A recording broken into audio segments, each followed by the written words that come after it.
the Australian studio and Phil Evans. Please like our page, and if you know any actors who are interested in learning something profound, everybody you know who's either an actor or interested in acting, they're not going to want to miss this. Our guest is Phyllis Carlyle. Ralph Waldo Emerson said, do not go where the path may lead. Go instead where there is no path and leave a trail. That sums up Phyllis Carlyle. She is the original manager-producer, and she blazed a trail combining those skills. You may have heard of some of the little films she produced, Accidental Tourist, Seven. You may have heard of some of the actors she's managed. Andy Garcia, John Malkovich, Willem Dafoe. So she's had a bit of success and has a story to tell. Her life, her insight. She has taken a self-imposed hiatus, and we are meeting with her at the moment of her return. She is closing on a major financing deal. She's back to producing, and if I have my way, she'll also be back to managing actors. Because I know some really talented actors who produce some really great representation. But we are all here to learn from you, and we're honored to have you. And I'm honored also to have you as my dear friend. Oh, so welcome, Phyllis Carlyle.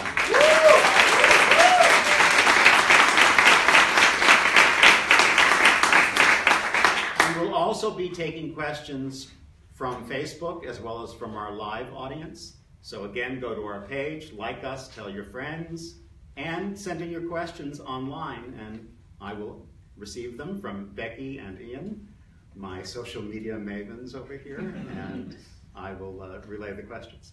First question is your story, Phyllis. How did it all begin?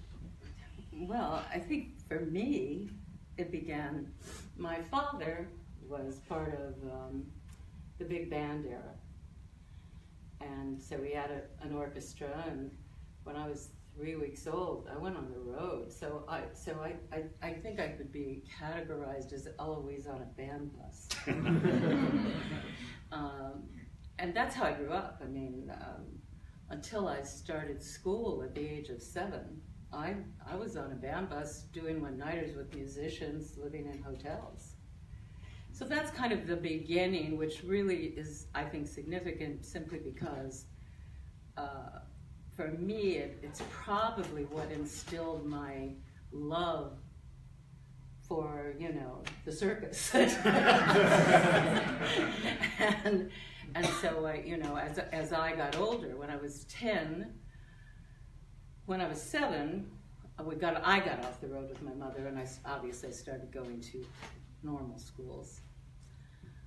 By the time I was 10, I was kind of bored with that, so I joined the Cleveland Playhouse as an acting student, and it was a thing called the Curtain Pullers, and they were the young kids, right? And so I was there for several years, and so I think to kick off my story, I started by wanting to be an actor. And for many, many years, I studied acting. So from Cleveland, I moved to New York and studied at the American Academy of Dramatic Arts. I did some plays. I did, you know, little things. Nothing significant, because by the time I was 19 or 20, I started to get very freaked out over acting, with a really emotional kind of reaction to it. And I went back to Cleveland. I got married. I moved to Chicago. I got divorced. And all that sources. And in Chicago, I started to find, I'm going to speed this story up, by the way. And in Chicago, I started to find, I worked in a dress shop, and I was went back to acting school with a guy named Ted Liss. And in the midst of all of that, I got a call one day asking me if I would be willing to take over a talent agency that was actually completely defunct. And I did know the man that had owned it, and we were kind of friends, and he had died, and his widow actually wanted me to come in, and I have no idea why. I'd never done anything like this. But long story short, I walked in the door, the files were debunked, nothing was real, and I fell in love. And for me, it kind of went from there. You know, I started to really get into representation, using my own instincts to sort of source out who I thought or what I thought about others. And I think, too, just to go back to my dad for a second, I watched him and his life, and the one thing that was always missing was that one person who could help them, who could really be there as that support system that I do not think agents typically provide. Someone here may have the exception, and I acknowledge that, but typically you don't get it. And prior to management becoming... it wasn't a thing when you started. No, not at all. I mean, I started managing because I'd grown up in the music business, and managers existed in the music business and for comedians. They did not exist for actors. But I didn't know that particularly. You know, naivete is a great thing sometimes. And so I just thought, well, you know, what I really want to do is produce, and so what I'll do is at the time I had a commercial casting business. I was casting a lot of commercials in LA. And I thought, well, I'll just pick people from the commercial pool because they're usually, you know, one step away from getting into the theatrical world, or they're in it and haven't happened yet. And so I'll pick people from my casting world and I'll manage them. You basically invented it. I didn't know that it didn't exist. I didn't know that. But I did know about management because of music, and so that's what I did. And I started to, you know, I mean, I knew the people I liked calling in for auditions, and because they were good. And then I would notice that the people I liked the most were going off and getting shows and stuff. And I would lose them to my own ability to bring them in. So I thought, well, then I'll just pick the people I think I like, and I'll talk to them, and I'll see if they want management. So actually, that's how it all started. And I also had to learn who the buyers were and develop relationships with them. But the talent actually triggered some of that because, you know, as I think back on it, I don't really know how I did it because I didn't know anybody here. But it worked out. So for the reasons that I'm stating, the people that I managed had they didn't have a lot of credentials or background, and so, you know, I was building people from scratch as opposed to taking people that were already. How did you do that? I don't know. I don't know. I really don't. You know that thing when you go on stage and then the play's over and you don't remember anything you did? Well, that's what it was like. I remember working very hard. That's about it. You did. What did you look for in talent? What do you look for in talent? You know, that's an interesting question, only because there's no real definitive answer to that. What I look for is what rings my bell. You know, I'll tell you a very quick little story, which I think is an indicator of what I'm talking about. I had a client named Stephen Bauer, and we had worked for months and months and months to get him a movie called Scarface. And he was acting opposite Pacino. And one day, and Stephen had a friend from Cuban, so they were all from Miami, and he had a friend that came into town who was I laugh every time I think about this, a stand-up comedian, and his name was Andy Garcia. and he was just hanging around, you know. He was sitting there hanging around, and he asked me a question every now and then, and he was Stephen's buddy. And one day, I was visiting the set, and Stephen said, Al and I are going to go play a racquetball, and Andy's going to come, and so Stephen at the time was married to Melanie Griffith, so Melanie and I went over to sit wherever you sit and watch them play racquetball. And we had Stephen Bauer on the court, we had Al Pacino, and I was watching Andy Garcia. I thought, wow, why am I watching him? And I thought, you know, if I'm watching him, I better sign him. and so it's an instinct, it's a feeling, it's I think the right connection is about connection. And so if you feel it, they're probably going to feel it back. Great. So in Facebook world, write in your questions for Phyllis Carlyle, manager-producer. Like our Facebook page and spread the word, because there's a lot of great information coming. I want to say one more thing. Please. I always said that vulnerability and a sensuality and a likability factor, I think, are three things I look for. That is... Just to get more specific. Thank you. That's very well said. If I read your question and you're here, please stand. David Gorel. I am here. Okay. In the past year and a half, I've recurred on 2 network shows, had the lead in 1 film, and supporting roles in 3 others, mostly through my own relationships. How do I get the attention of representation at the next level up? Do you have the film from what you've done? I do. That used to be, you know, part of being able to show the work. Right. Is certainly part of what you have to do. How you get them to look is obviously your question. I think you need a manager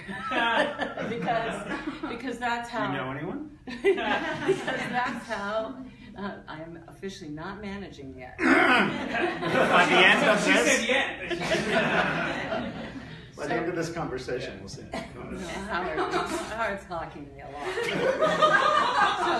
lot. So anyway, I think you need that person I'm talking about. And it doesn't have to be a manager, it could be your cousin for all. But that it is key to have someone who can help you break down the barriers and teach you how to walk through them. So I would say, try and go to some of the, and if you feel like, you know, maybe 360 isn't the right place to start, find a smaller company that does take people that they can nurture and bring along more. And I would say, you know, try and find that situation for yourself. The agencies are tough. Yeah. So find somebody that's willing to fight the fight with you. Thank you. Great. Victor Wang, where are you? Victor, okay, stand up. What's the best process for discovering and researching managers? When you're a young actor, how often should one jump to another more established manager to climb the ladder of their abilities and contacts? Oh wait, there's 2 questions Yeah, there? sorry. Okay. How do you find managers? Well, I mean, I think you're still having workshops and things that they can come to, right? We have open classes here, Yeah. periodically. I mean, there's a variety of answers to that. I mean, you know, you're in a situation where Howard brings people in. Howard can have them see your work, your scenes. I don't know if you do showcase things. We don't anymore. do that, but we do have open classes. There's certainly theater. I mean, I don't think LA is known for its theater, but there is theater. There's the Odyssey. There's places you can go where you can be in something, and then you invite people to come and see it. You know, you can research. It's not that difficult to know. I mean, I think actors know who the management companies are. You all talk to each other a lot and you exchange information. You can certainly go online and look to see who's there and then try and source their credibility. But I think there's a cumulative effect by you being in workshops, theater, trying to get film, that goes back, film, pieces of film you can show, and literally just keep pounding on the doors, you know. Sometimes, you know, there's once in a while there's open calls, if it's something legit, you know, just there's a variety of ways you can go about being seen, and being seen is the goal. What was the second question? Should you change, trying to climb the ladder, changing manager, changing representation? I have very mixed feelings about that question, because I tend to be a very loyal type, and so I've never liked the jump ship thing. The minute you think you have a little bit of currency, because often you're just going into a huge pool of a lot of people, and there isn't that person that nurtured you and cared about you there. It's just somebody trying to sign somebody because they've gotten a notice or something good's going on. And that doesn't mean that they're going to care about you. It doesn't mean they're going to stay consistent. So I think you have to be, I'm going to say the same thing over and over and over. It's about that person who gets you, who understands you, who will support you, and who will try and break down the doors for you. Wherever you find that person, don't leave them so easily. Thank you. We will take also questions from Facebook world. Please go to our page, like us, tell your friends, send in questions for the great Phyllis Carlyle. That's a little scary. It is a little scary, but we're not scary people. So you mean people out there are going to ask questions? Yes, they are. They're going to send them in. Who are they sending them to? To Ian and Becky, who will then give them to us and Natalie. Okay. Phyllis, headshots. Are headshots still important, and what makes a good headshot? Well, I think the way that headshots are viewed has changed, because a lot of that's starting to go online now. I mean, I've read recently that there's new companies starting, and I think breakdown services are now becoming a little obsolete, and so there's a real changing over that's going on in terms of the internet. But at the end of the day, they've got to see you. It might be a film that's online, it might be your headshot, but you got to have a headshot. I mean, you can't do without it. So yes, you have to have one. And what makes a good headshot? It reflects you, the essence of you. So it has to be current. Yeah, it has to be current, obviously. And it has to, it's not a dating service. That might be coming.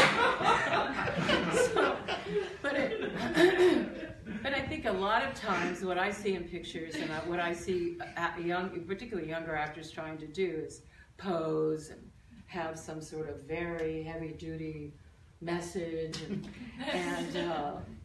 looking like they could do Hamlet any second you call them.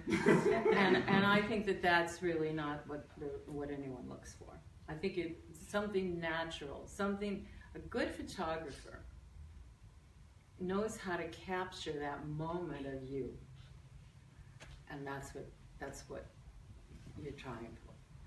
What do you? I always say, you know, crank up some music, don't pose, just sit there with the photographer and let him shoot. Okay. Yeah. Resumes, are there do's and don'ts? Well, I am a big believer they should be honest. Well, a lot of them aren't. And I think, you know, they should genuinely reflect the work you've done. Special skills, does that ever interest you? Well, sometimes the special skills are funny, you know, because they go on, and you know, by the time you're done, it's a Renaissance person. But I think, you know, I would make it really whatever, if you do have a special skill, make it a real special skill, you know. I roller skate on my head at noon.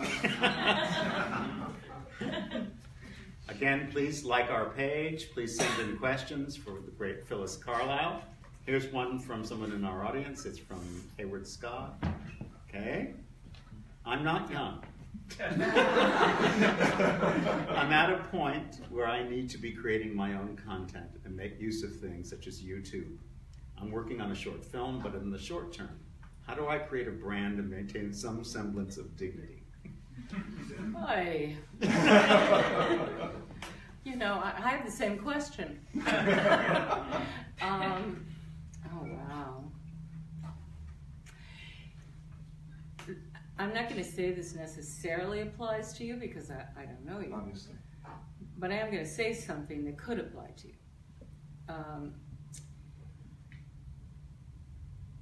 Creativity and that, you know, I mean, that's what makes a good cook. That's what makes a lot of different things. And sometimes I think, and you see this in actors that are extremely successful, as they're getting older, you see them diversifying. You see them starting to direct. You see them producing. You see them doing a lot of different things. And the one thing that, I mean, I believe very heavily in is the use of their creativity. And so perhaps brand is the key word to your question, and that means that maybe as a creative person that wants to brand themselves, you look into all the different ways you can do that, not just acting. You know, and the truth is sometimes if you create a situation you can step into, you know, and I understand that's complicated, and I'm not saying, oh, everybody go start your own production company so you can star in your own movies. But I am saying that working with other people, finding ways to make who you are and your creativity heard in more ways than one, I would say take a good look at that too. Okay, good. Thank you. This is from Jai Prashkolnik. Where's Jai? There she is. Okay. This is a few questions. What is the best thing a young actor can do to further their career? What is the most detrimental thing they can do? How beneficial is networking? They ask heavy-duty questions. Yeah, they're not messing around. Wow, the best thing you can do to further your career is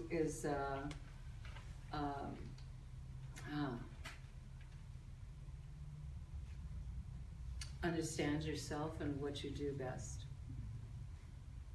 and just keep working on it.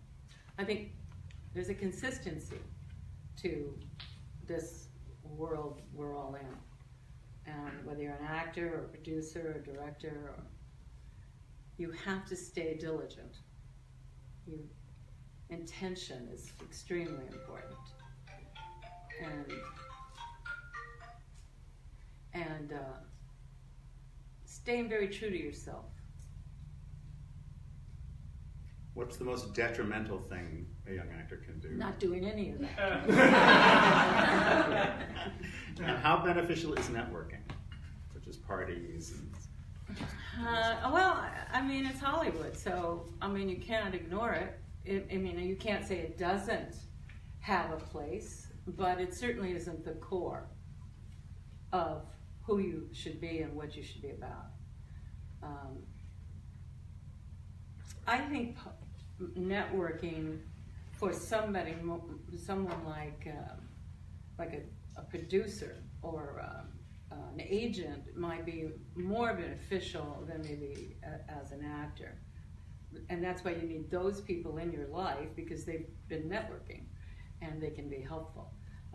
Actors can sometimes come across a little bit obnoxious if they're too busy networking, if you know what I mean by that, because you don't want to constantly be in people's faces trying to promote yourself. I think that's usually that's a turnoff. Is social media a tool that they can use to promote themselves? I think it is. I mean, don't ask me to expound on that because I'm not that knowledgeable about social media. I'm kind of afraid of it. But no question. I mean, I think when you think about the way casting people are now looking at the talent, particularly, I would say obviously that's important. And I suppose there's little things you could do, you know, perhaps, if it's really good. I mean, you know, you hear about people like Justin Bieber and all these people that did some sort of little song and dance, and all of a sudden, you know, they were huge stars. So it's got to work on some level. So I think yes, the answer is yes. What should they look for in a manager? Because now anybody can hang out a shingle and say, I'm a manager. Well, that was always true. I guess I'm going to say the same thing. First of all, they have to be legit. They have to actually be able to do something for you. After that, it's the person who gets you. But how will they find that out? Internet or IMDb? How do they meet managers? Well, they want, yeah, that's a question that is here as well. But it's also, when they are looking, how can they verify somebody's credentials to who they represent, or how would you do that? Well, I think I think there are, you know, you can call, it's not like the Better Bureau of the, but there's something, you know, there's something you can call and find out the legitimacy. I mean, somebody's got to know somebody in the industry, you know, even if it's an assistant to somebody. I mean, use your contacts to explore and look at who somebody is and what they've done. You can certainly look up their resumes. You can certainly look them up, see what's online about them, talk to the people you know and see what they know about them. I think you know, it's a normal sort of hunting and. And do you think they need both an agent and a manager right from the beginning?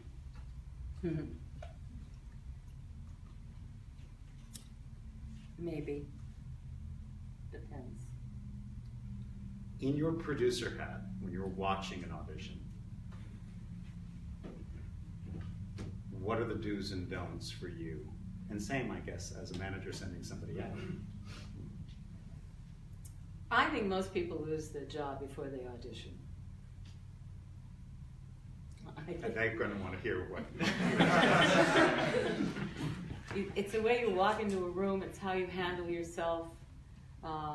Example, if you flub a line, what you do about that and how you handle that. The one thing I think an actor needs to know is that one of the things people are looking for in an audition is somebody that if they cast you, their millions of dollars are not going to be lost because you're somehow not a professional. So there's an ease that a professional has, and I think when you're sitting in a room looking at actors, you sense that, you feel that. I have sometimes been in a room where somebody makes a mistake, and they don't recover in an easy kind of way. They go, oh, can I do that again? Do you mind if I this? Do you? No. If it's sort of like, let me take that again. So stay a little bit in control. Don't overtalk it. Don't overdo it. Just, you know. And at the end, you know, if somebody says, and then the other thing actors do is, well, you know, I can do it another way. I mean, I can do it a lot of different ways. Would you like to see me do it some more? And the answer is going to be probably no. So not because they don't like you or they like you. It doesn't mean anything. It just means they've seen what they needed to see for them. So don't overdo it. I'm just saying ease, a little humor sometimes is nice. Shows you can handle pressure. Absolutely. As a manager, and you've worked hard to get an appointment for someone, what do you expect in terms of their preparation? Oh. Well,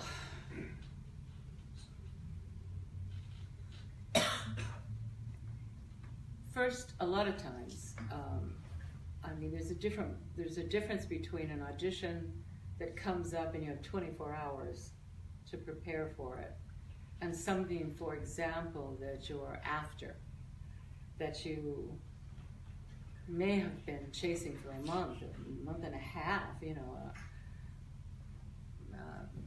I brought up Scarface before, and that was a case in point. It took us 4 months and about 5 auditions for Stephen to finally get that part. So the 24-hour audition, do the best you can to know as much as you can about what that is. I mean, if you haven't seen the show, it's TV, watch the show, get some information.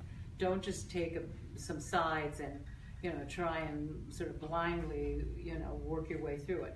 Information, so that you can then apply what you need to apply as an actor to try and deliver the part. If it's the longer process and a career-breaking moment, wow, I mean, there's a lot that goes into that. Mostly just stay sane.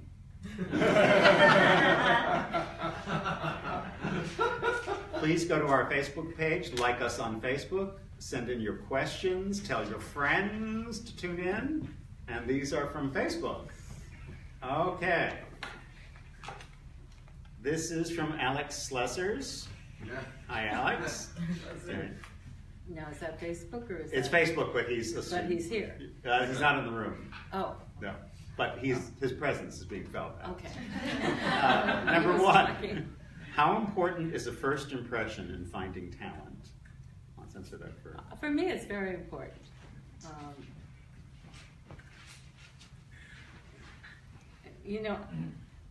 Ayn Rand said something once in a book that has stayed with me my whole life, and it's that you actually know everything you need to know about somebody in the first 30 seconds, and you spend the rest of the time you know them learning you were right. I'm digesting that. And I actually kind of believe that. I think that's true.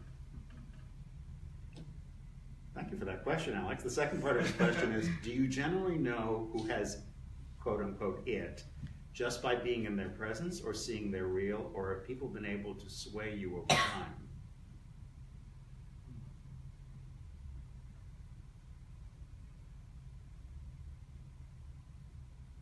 I think there's been a couple of times that I thought somebody was one thing and they turned out to be another, but they still had it. Sandra Bullock was dating a client of mine, very young. I thought she was going to be a huge television star. Facebook gives us a thumbs up, please. See, I'm getting so good at social media. Okay.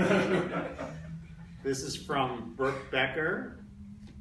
Are hard copy submissions to managers still a good means of getting represented in the age of internet and online breakdown services?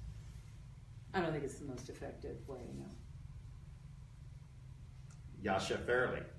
Phyllis, what was the most important lesson you learned that had a possible impact on your career? Oh.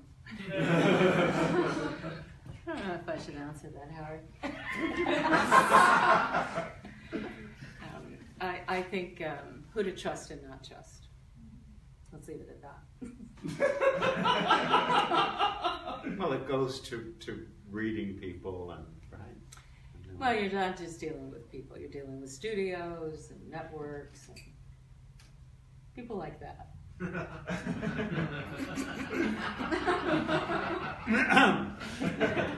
Miki Yamashita, she's in the front there.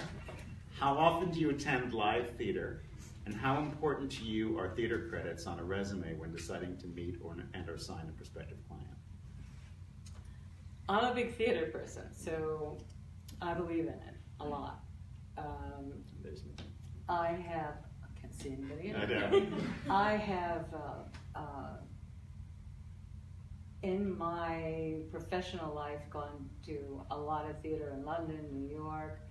I've been to more off-Broadway, Chicago theaters, and some of it was very rewarding. I'm talking about the So I think it is important to me. Is it a deal breaker? No. Thank you. Thank you. Facebook, please go to our page, like us, give us a thumbs up, give us hearts. I don't know. Please, we want to be popular. We really do. Okay. This is from Facebook, from Lindsay Aarons. With the popularity and explosion of social media, how do you feel about actors trying to create their own projects? Who am I to say you can't? I think it's actually a decent idea. In terms of needing film, which is what a lot of people want and want to see, Yeah. what are some of the ways they can, if they haven't done network or films, how can they get tape on themselves that somebody might recognize? Well, there's a lot of, I've been thinking about this lately for my own reasons. For example, a lot of film students at the colleges do films. Being able to sort of register with the agencies that actually help supply actors to the film students. I think in today's world, you can create your own little audition, your own little film. It just has to be good, So, again, you see every year about this crop of people that crop up that did something on the internet, and somebody saw it and they started to, years ago, I don't know how many, maybe 10, a little longer probably, I wanted to do, it was called Hollywood to You, and I wanted to do a talent search online. I was just a little early, and people didn't quite understand what. You were right, as with most things, you were right at the beginning. It was even earlier than that, I think. Internet was brand new, and you had that idea. I said, let's because I was interested to see who was out there. I thought, this is amazing. I can start to look and see people from everywhere if you utilize this correctly. So I was very interested in that, and I still am, and I think that that's a very important tool. Just use it correctly. This is from Darren Charles. From the manager perspective, what is the most effective way a talent can reach you to begin a professional relationship? By you, I mean any manager. You can't reach me.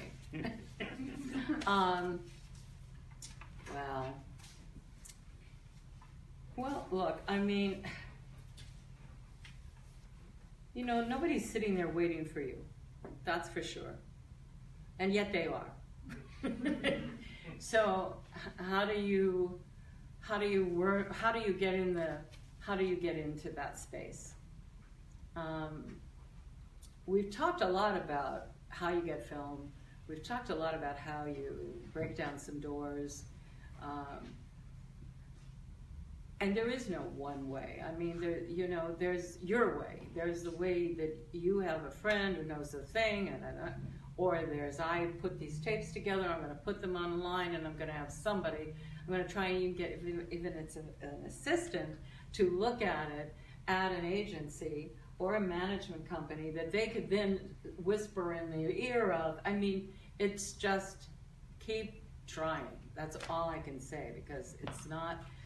if it's an agent, try and get a small manager that'll help break down the doors, do a play, invite people, make calls. Sometimes, I have a relative that called a bunch of agents, and he actually got seen. In fact, one of them took him. Just by making those calls? Yeah. And that's Darren over there. People see. There it is. Thank you. Thank you. So I think you just have to try everything, really. Please go to our Facebook page. Please give us likes and hearts. Please love us. Please spread the word.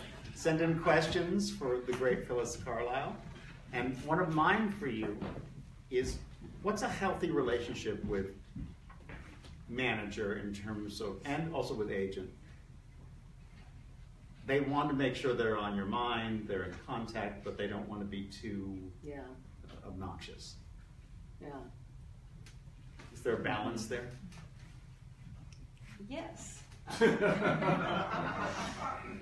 I mean, you know, I think if you've got to know when you're overdoing it. I mean, you've got to. I mean, one of the questions that I got a lot was, when should I go over and see my agent, and when should I call my agent? Because, you know, we were sort of the tool to keep things moving. So the contact with the agent wasn't as much. And yet, at the same time, the fear was, will they remember me? And so I think it's like any relationship. If you on somebody all the time, they're going to pull away. It's just the way it is. Nobody likes that. At the same time, if you go away for 6 months, they may not think too much about you. So you have to find the right balance of, usually if it's a legitimate reason, not fabrication or neuroses, that's motivating your call, your trying to be in contact, that will play very well. What are some of the areas that a manager might get into with a client that you think are legitimate? Do they include hairstyle, wardrobe, marketing thoughts? What are some of the areas managers can do? I did everything like that. I mean, I was very I mean, you know, if I could have made the dress, I would have. The hair, the makeup, the pictures, the publicity. I was involved in all of it. I didn't want anybody else to be.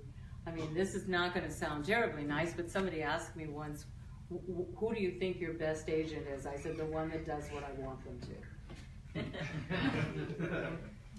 Do you interact differently with the large, or did you when you were managing, with the larger agencies or the middle ones, or even as a producer? Did I? Interact, yeah, but interact even differently with them. Whereas in the larger agencies, maybe one person is covering one studio, where in smaller agencies they're doing everything. And do you have a preference? I'm not sure. We hear a lot about A, B, C, where an actor should be. This agency is too big for them. Oh, okay, I understand. Yeah, I do have yes, I think you should be with the agent that pays attention to you. And is it true that until they have enough credits, they can get lost at a larger agency? Absolutely. In fact, the chances are you can bet on it. But that's valuable information for a lot of people out here. So they're better with a smaller agency where everybody knows them, is working for them. I think so. Okay, great. And if you do also have a manager, obviously that person is helping keep the ball rolling no matter where you are. If you have a manager that has a great relationship at a larger agency and they keep you in, and they can manage the agency, really, because that's incredibly important as well. You have to understand, in a large agency, you've got people they're all in charge of different things, and so if you have a specific agent that's your primary principal agent, that doesn't mean that they're going to even know what's going on with something you could be right for. That's what I mean. So the smaller but good agent has to know more, just by the very nature of their size and the need that their clients have. Right. Please go to our Facebook page. Please give us likes, hearts, and hit the share button. We will take questions for Phyllis Carlyle. I know. Well, I'm getting little notes from Becky and Ian and Natalie. Hit the share button. What does that mean?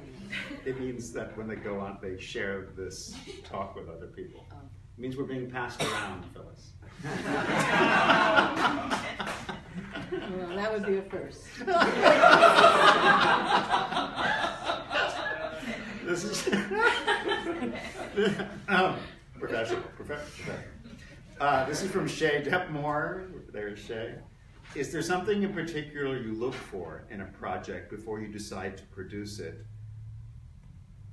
Asking as a self-producing actor.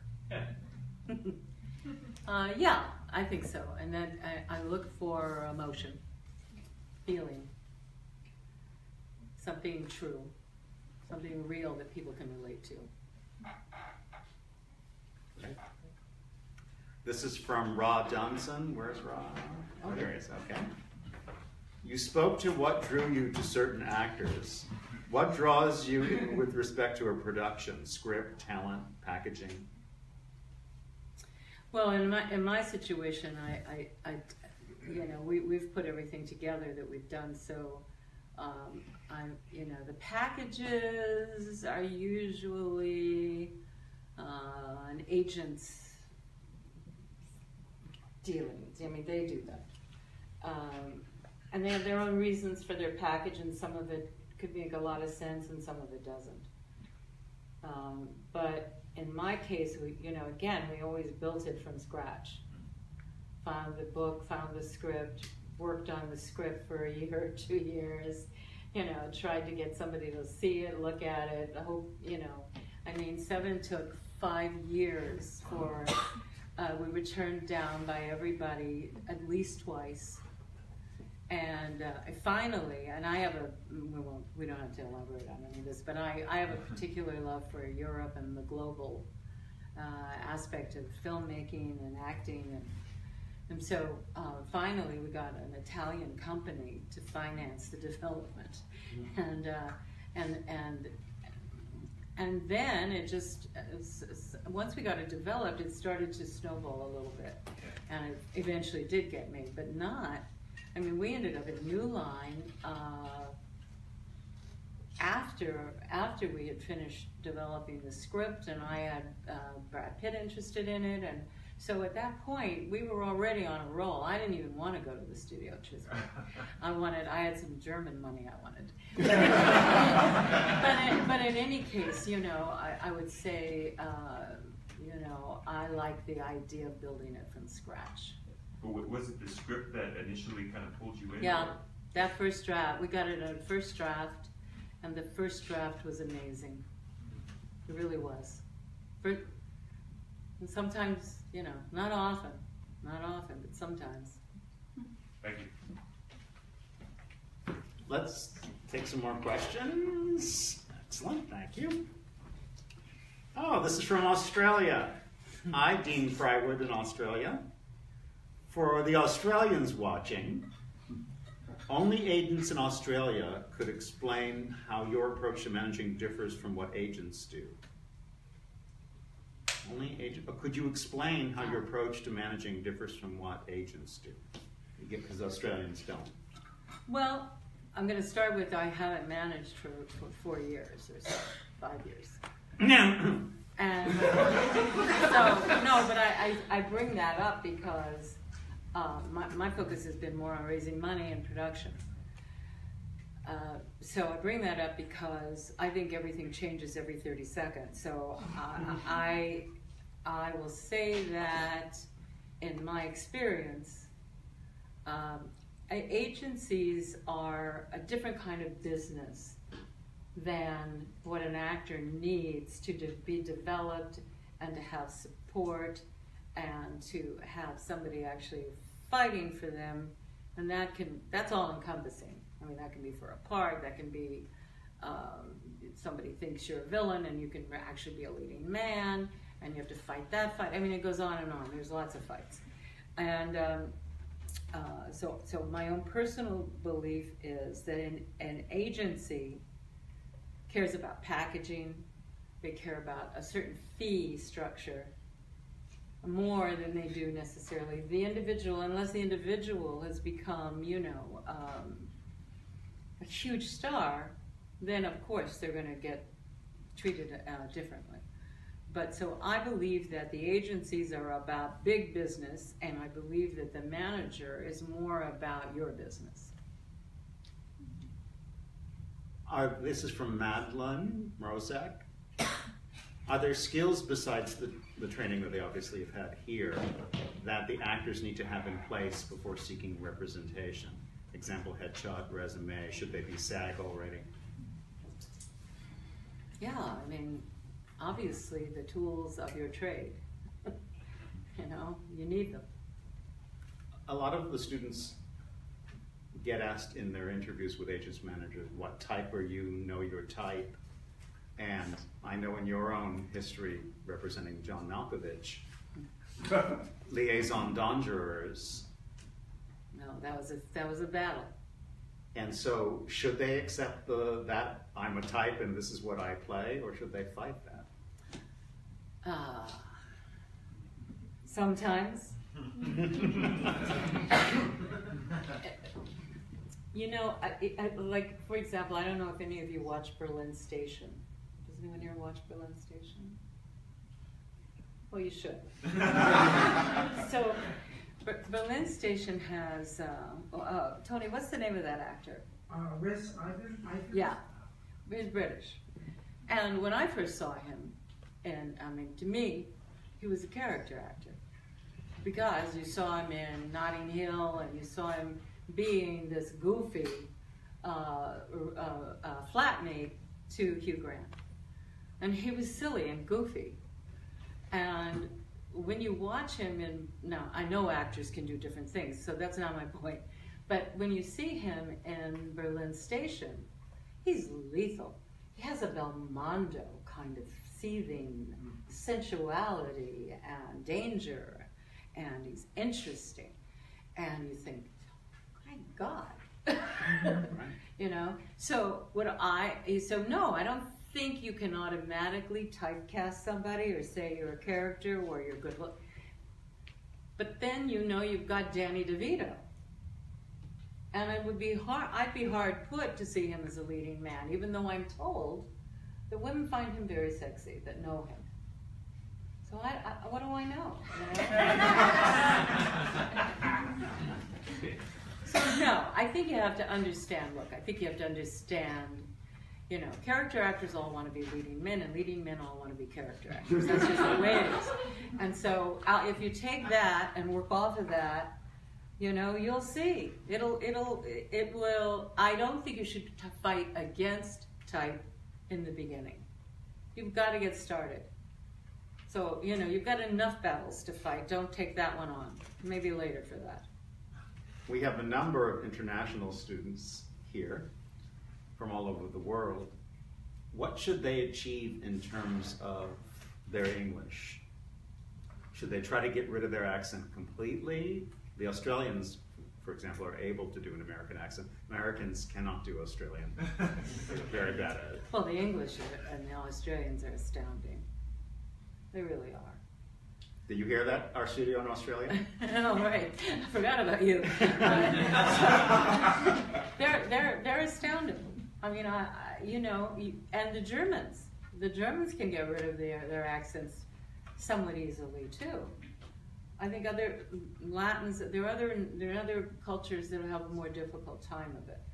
So do you think, how is it necessary to get to a standard American, or simply to be really clear? Should they try to be the boy or girl next door, or accept the fact that they're unique?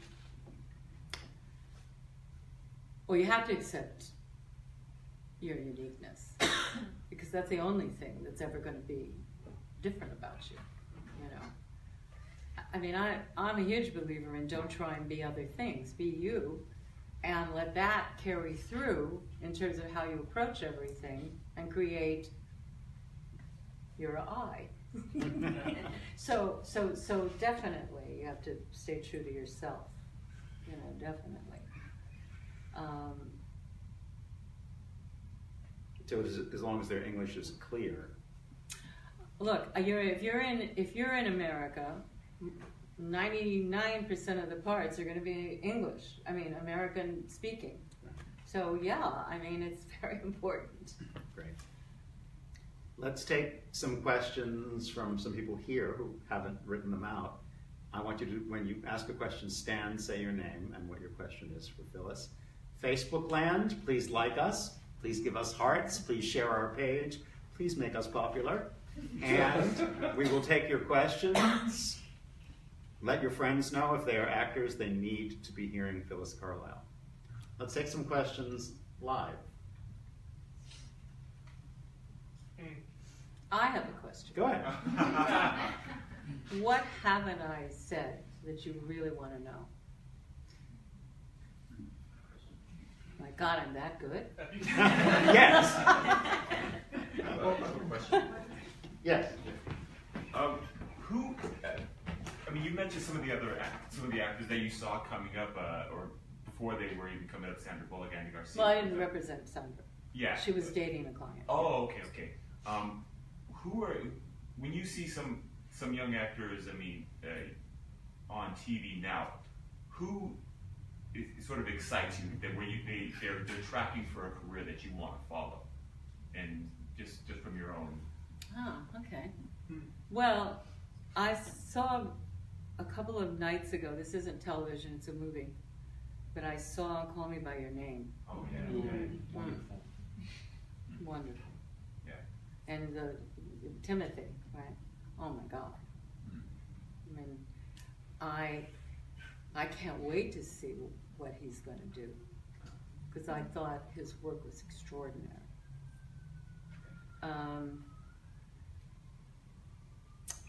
You know, different actors for different reasons. Young. Well, I think, Bobby Brown. It doesn't have to necessarily be young, but. Well, Bobby Brown, I think she's amazing. I mean, even last year before Stranger Things. Yeah. Even though she has another name. Yeah, Millie Bobby. Millie Bobby. Even though she's now become quite. The first time I saw her on that show, whoa. And then I saw her on an interview, and maybe this is something interesting. I love to watch the nighttime shows and various things, because when you see people, their real self, well, their sort of real self, sitting there and being interviewed, you see so many different colors, and you can form a different sort of point of view about an actor that you don't necessarily have, because their parts can limit them, if you understand. Yeah. So then when you see them, like James Franco was on a couple nights ago, and I just watched him, and I formed a totally new point of view about him than I had. I would today think of him for things that I would never not think of him, would not have thought of him for before. So in that regard, who else? Young. Oh, I love. Oh God, what's his name? He's on Rami. Oh, Rami Malek. Yes, Yeah. I love him. Yeah. So those are three young people that I would track. It leads to a question about interviews. In your own interviewing, what are the turn-ons, turn-offs in an interview when an actor meets with you? Well, if somebody's obviously going to be neurotic and a problem, you know, that's it. Well, it is, you know, you think, oh no, I'm going to get 47 calls every 2 minutes, and it's going to be, you know, I'm not interested in that. But you know, I when I did manage, I took a very full-on involvement position in what I thought my clients needed from me. And so I'm not saying I wouldn't be involved, but I am saying there's a pushiness, there's a neuroses, there's a certain aspect to some actors that makes them vampires, and I like to stay away from that. Yeah, that's generally a good Yeah. idea. Do you want somebody to be able to have a conversation, to be informed on world events? Do you want to see a mind, a heart, as opposed to, I want to be a star? Yes. I thought I did. Yes. I wanted to hear it amplified, though. Yes. But mostly I want to see somebody that's comfortable with themselves. What are some of that you feel comfortable sharing, some of the battles you fought on behalf of clients? Well, I think John with That story would be a Dangerous great story. Liaison is a good story. Let's hear that. I think we'd love to hear that. They were, I mean, they wanted Mel Gibson. At the time, he was, you know, this is years ago, so he was very young and handsome, and they wanted a very, very obviously handsome, sexy man to the part. And at the time, the company doing Dangerous Liaisons was Lorimar.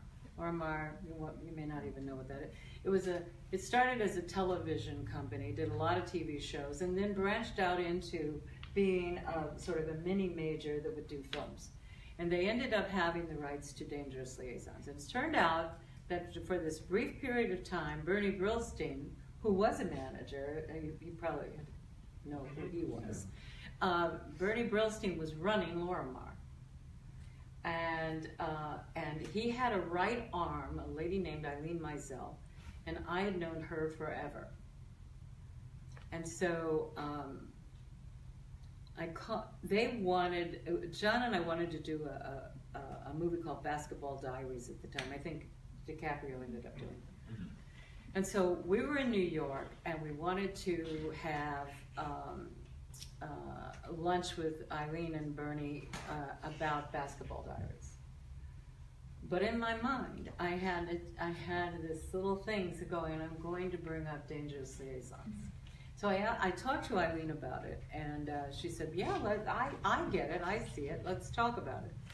So at lunch, we had a conversation about Basketball Diaries and Dangerous Liaisons. And fortunately, Bernie was somebody who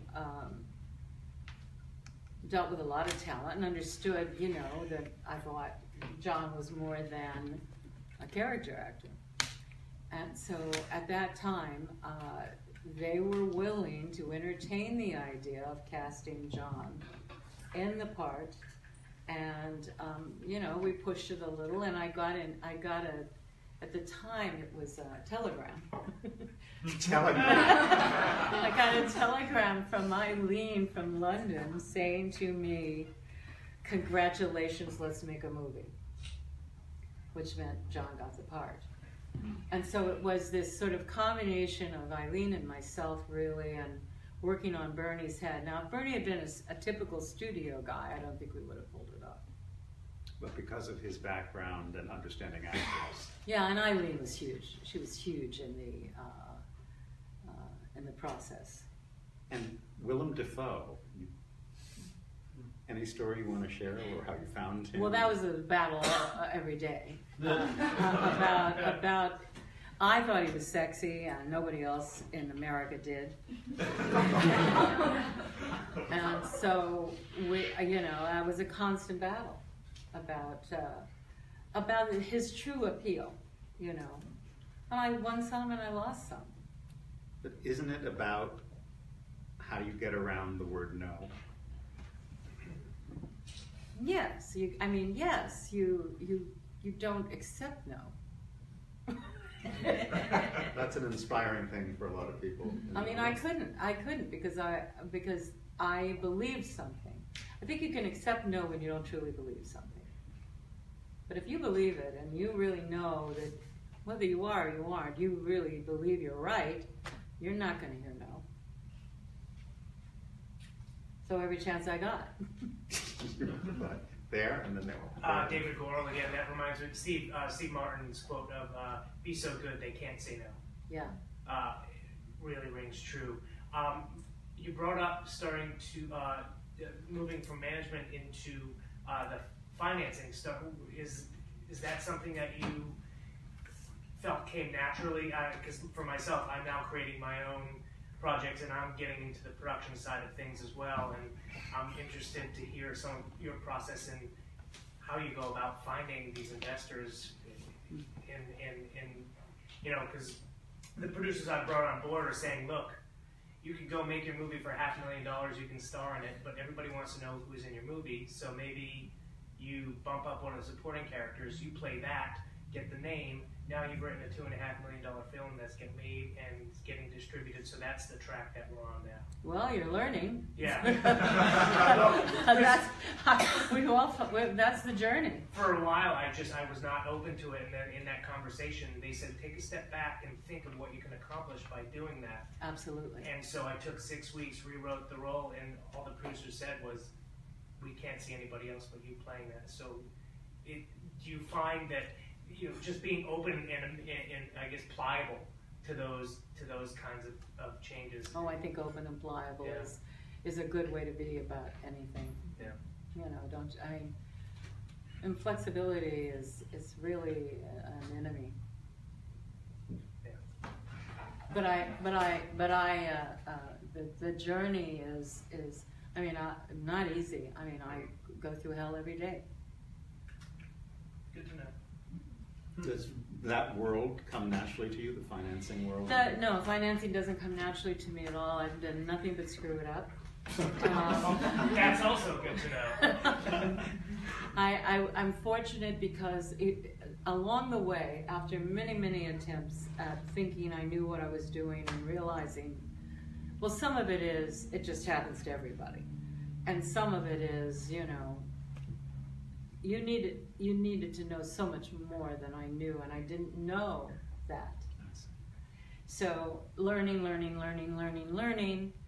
and then along the way I met somebody, a man that I thought, first of all, I thought a man would be, forgive me women, I thought a man would be more acceptable to the financiers. And I met somebody that I trusted and I liked a lot. And so we've been on a journey now for quite a few years, and we've kissed some frogs. But I think we're going to turn to a prince very soon, and so it's worth it. In the end, if you get what it is, this is true for everything we're talking about. In the end, if you get a piece of or all of what it is you've dreamt about and you won. Are you able as a producer is there a way to maintain control of the integrity of a project? Because I know it can get... I think so. I think certainly having your own money is a huge step in that direction, because when it's who has the money. That's where the decisions and the controls will be. If you're a star, you can interface with that and pull some power too. But it's who has the money. That's the real, that's why the studios basically get to do what they want to do, and on and on. So just look at who has the money and you'll know where the power is.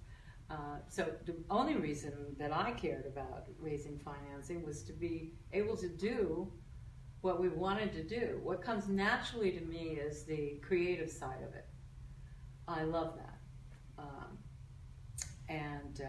That does come naturally. The rest of it is a nightmare. And I'm not going to pretend it isn't. Hi again, Hayward Scott.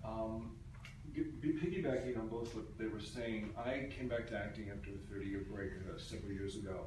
So in one sense, I'm a young actor. In another sense, I am a man of my age. And I've been encountering, I can see them glaze over. They see the young guys at these manager workshops.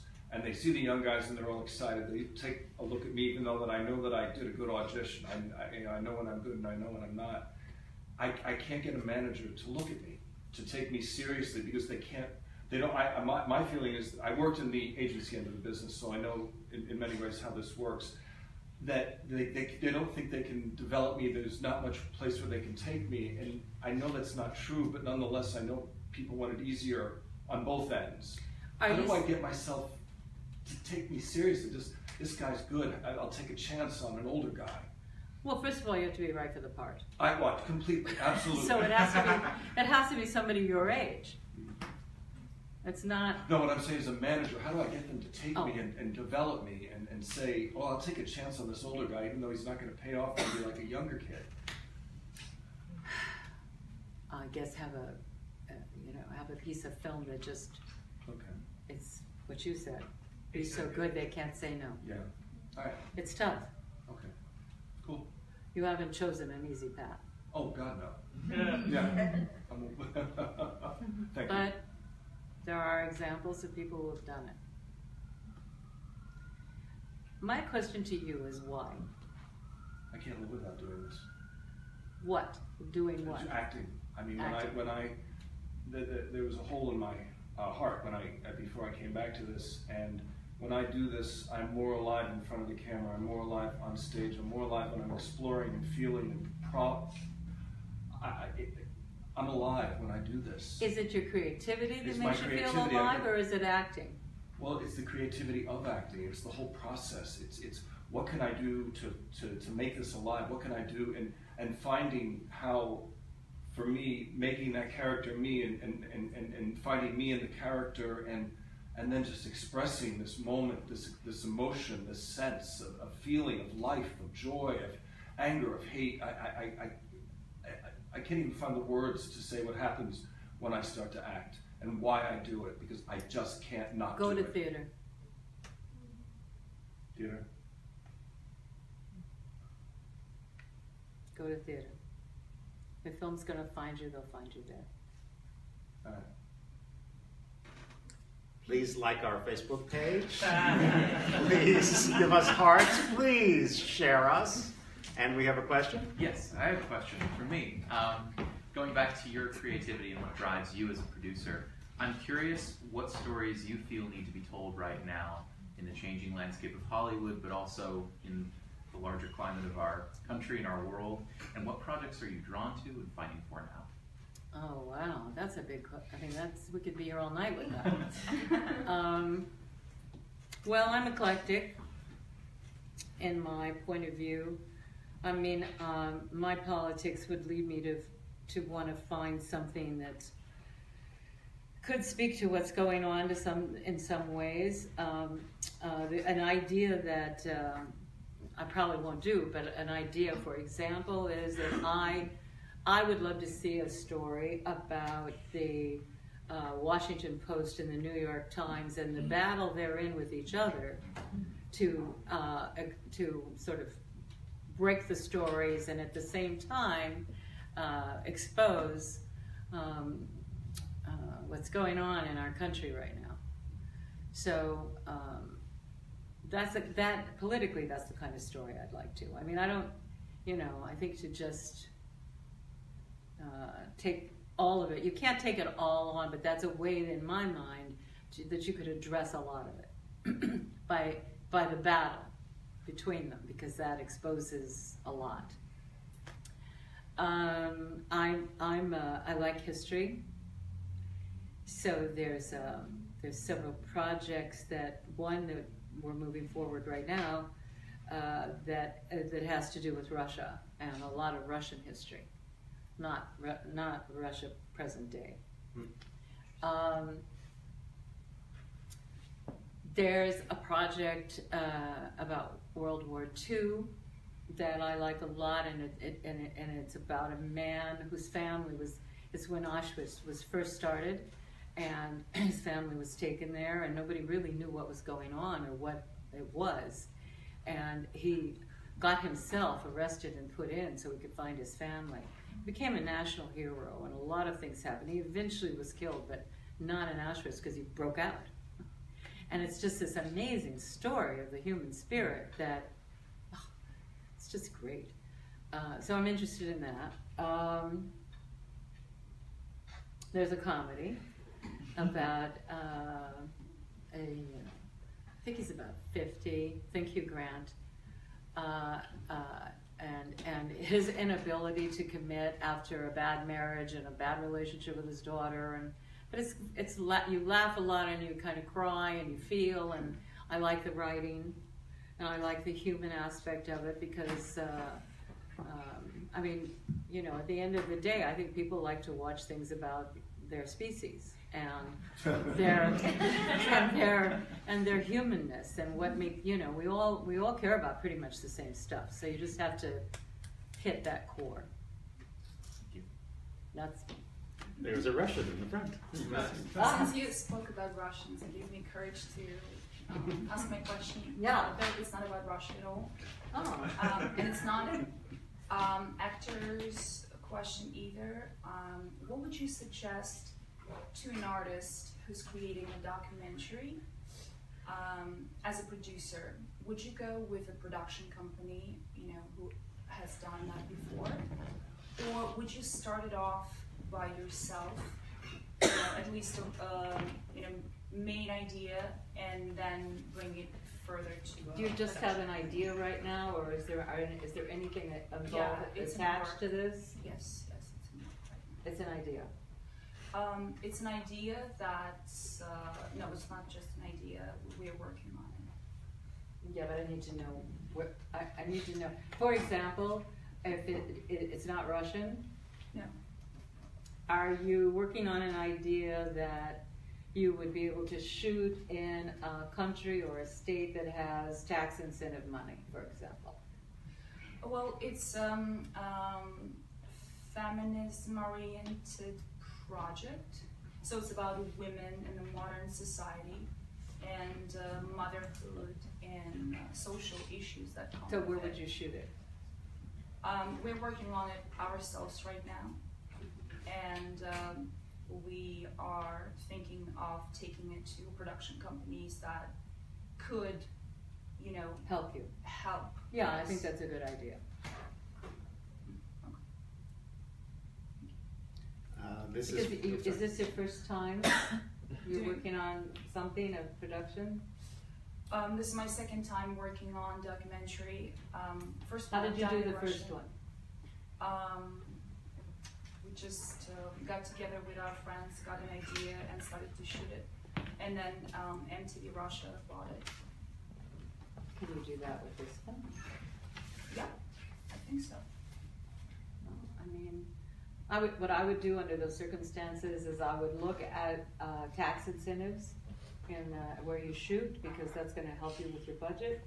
And I would take some meetings with some production companies and see what they have to say, and if they feel like they're the right combination for your team and them, and what they contribute to you. And if none of that makes sense, do it yourself. Okay. Again, please like our page. Please give us hearts. Please share us. This is from Natalie Yatsina. For a Canadian actor, is it more important to create a base in Canada or get a working visa and stay in LA? Have you ever declined an actor based on their visa status? Well, I mean, I'm very pro-Canada because, first of all, the man I work with is Canadian, and on a daily basis, I learn more and more, even from what I myself knew.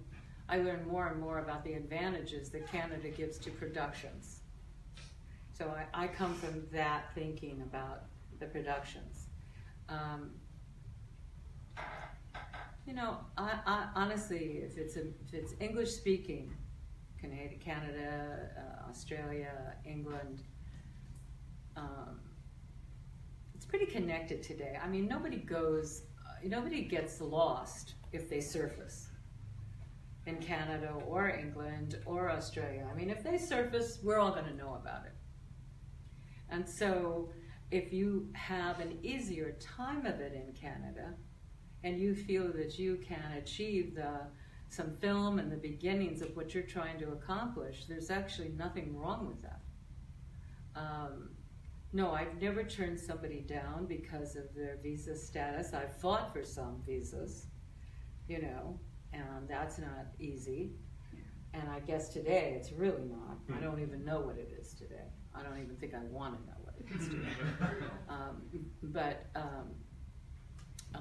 What I do know is that one of the main things you have to prove is that an American couldn't do the job.